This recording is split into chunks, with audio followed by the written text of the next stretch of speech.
समझ का ईश्वर। कौन होगा हमारी समझ का ईश्वर? ये इस बात से तय होगा वो कि हमारे विश्वास का स्वरूप किसको स्वीकार करता है। हमारे विश्वास का स्वरूप ये बताएगा कि अब कौन होगी हमारी हायर पावर। जैसे कहते हैं ना कि भक्त पहलवान तो भगवान हनुमान, है ना। तो ऐसे ही आज के दिन हमारे विश्वास का स्वरूप तय करने वाला है इस बात को कि कौन होगी हमारी हायर पावर और किस लिए ज़रूरत है हमारे को हायर पावर की। नशा मुक्त रहते हुए अपनी ज़िंदगी को बेहतर कर सकें, इसीलिए आज के दिन हमें अपने और अपने नशे से किसी महान शक्ति की ज़रूरत है। अभी जब विश्वास की बात आती है तो आपको बहुत अटपटा सा लगता है। आप नहीं मानते हैं किसी भी शक्ति को और आप इनकार करते हैं इस बात से कि नहीं, मुझे कोई ज़रूरत नहीं है किसी पर विश्वास करने की। और ऐसा क्यों कहते हैं आप? क्योंकि आप अगर शुरुआत से देखें, बचपन से ही आपने किसी न किसी शक्ति पर विश्वास किया। वो देखकर किया, चाहे परिवार के सदस्यों के कहने अनुसार किया।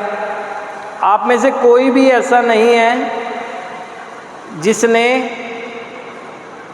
विश्वास नहीं किया है। आपने किया है, अपनी अपनी धर्म संप्रदाय अनुसार आपने किसी न किसी पर विश्वास किया है पास्ट में। तो आपको अब ये लगने लगा है कि मैं पहले भी विश्वास करता था लेकिन मेरे जीवन में परिणाम अच्छे नहीं आए, तो मुझे क्या ज़रूरत है किसी पर विश्वास करने की। वो मेरी समझ का ईश्वर मुझे देता तो कुछ है ही नहीं। वो इसलिए भी सोचते हैं आप क्योंकि आप ये नहीं देखने की कोशिश करते कि हमने विश्वास तो किया लेकिन हमने अपने कर्मों में भी तो नकारात्मकता दिखाई। हमारे विश्वास से हमें जीवन तो मिलेगा लेकिन सकारात्मक दिशा में कर्म करने से मिलेगा ना। हमने ये नहीं देखा कि किसी भी इंसान के जीवन में परिणाम तो उसके कर्म देते हैं। चाहे वो लाख किसी पर विश्वास करता रहे, कर्म उल्टे करता रहेगा तो परिणाम अच्छे कहाँ से आ जाएंगे। लेकिन आपने ऐसा ही किया, आपने ऐसा ही किया।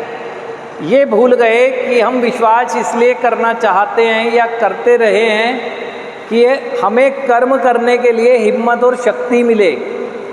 कर्म तो आप सब खुद ही करते रहे हैं। कर्म करने के लिए, कर्म किस दिशा में, अपने जीवन को आगे बढ़ाने के लिए कर्म करते रहें, उसके लिए हमें हिम्मत और शक्ति मिले।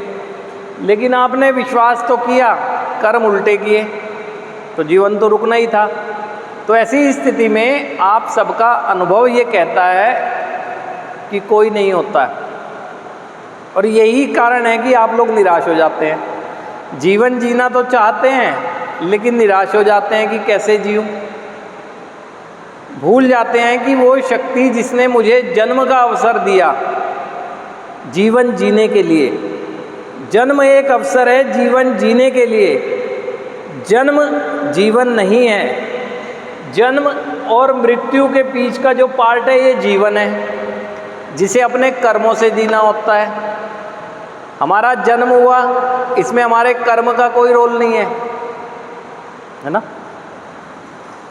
मृत्यु तक के आई ही इसलिए है कि आप विश्वास करें और तीसरे कदम की प्रक्रिया में अपने कर्मों को बदलाव लाएं विश्वास करते हुए ना। पहले